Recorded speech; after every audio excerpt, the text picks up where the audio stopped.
৩৬ সেন্টিমিটারের উচ্চতার একটা শিরোপার জন্য লড়াই গোটা বিশ্বের। চড়াই উতরাই, আনন্দ কিংবা অশ্রু, বিশ্বের কয়েকশো কোটি মানুষের স্বপ্ন জড়িয়ে থাকে ওই সোনালী বস্তুকে ঘিরে, যা জন্ম দেয় কিংবদন্তি, কেউ পায় অমরত্ব।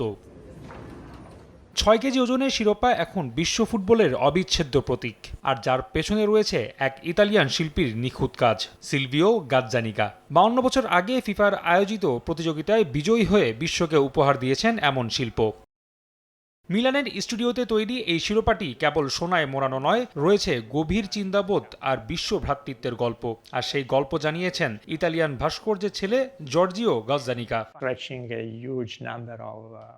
বাবা যখন ট্রফিটি নকশা করা শুরু করে তখন অসংখ্য স্কেচ এঁকেছিলেন। শেষ পর্যন্ত তার ভাবনায় আসে একটি এমন নকশা যেখানে পৃথিবী থাকবে এবং থাকবে হাতের দুটি সর্পিল রেখার মতো একটি প্রতীক, যা উপরে উঠে যাচ্ছে। তিনি চেয়েছিলেন ট্রফিটি যেন শুধু একটি পুরস্কার না হয়ে শিল্পকর্ম বা ভাস্কর্যের মর্যাদা পায়। একই সঙ্গে এটি যেন হাতে তুলে ধরা সহজ হয় এবং ক্যামেরার ফ্ল্যাশেও দারুণভাবে ফুটে ওঠে।